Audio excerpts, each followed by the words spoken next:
إنما إلهكم الله الذي لا إله إلا هو وسع كل شيء علما كذلك نقص عليك من أنباء ما قد سبق وقد آتيناك من لدنا ذكرا من أعرض عنه فإنه يحمل يوم القيامة وزرا خالدين فيه وساء لهم يوم القيامة حملا يوم ينفخ في الصور ونحشر المجرمين يومئذ زرقا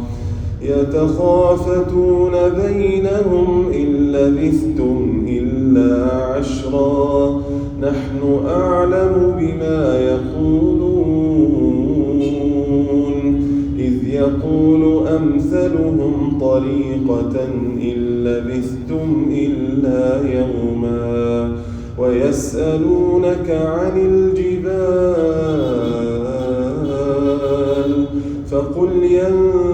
ينسفها ربي نسفا فيذرها قاعا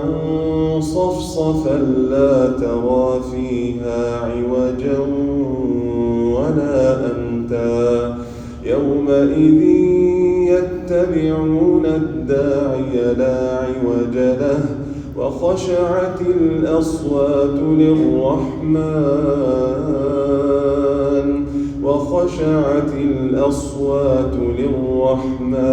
فلا تسمع إلا همسا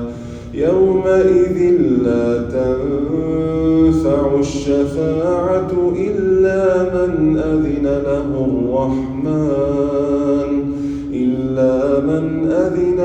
الرحمن ورضي له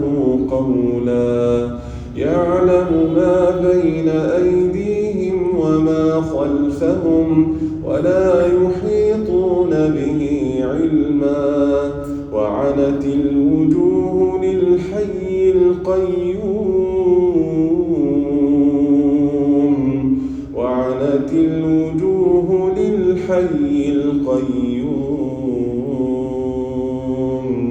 وقد خاب من حمل ظلما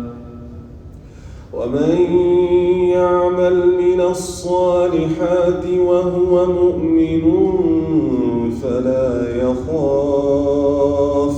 فلا يخاف ظلما ولا هضما وكذلك أنزلناه قرآنا عربيا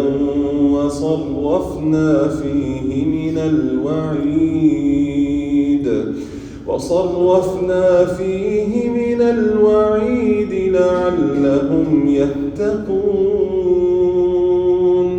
لعلهم يتقون أو يحدث لهم ذكرا فتعالى الله الملك الحق ولا تعجل بالقرآن من قبل أن يقضى إليك وحيه وقل رب زدني علما الله أكبر.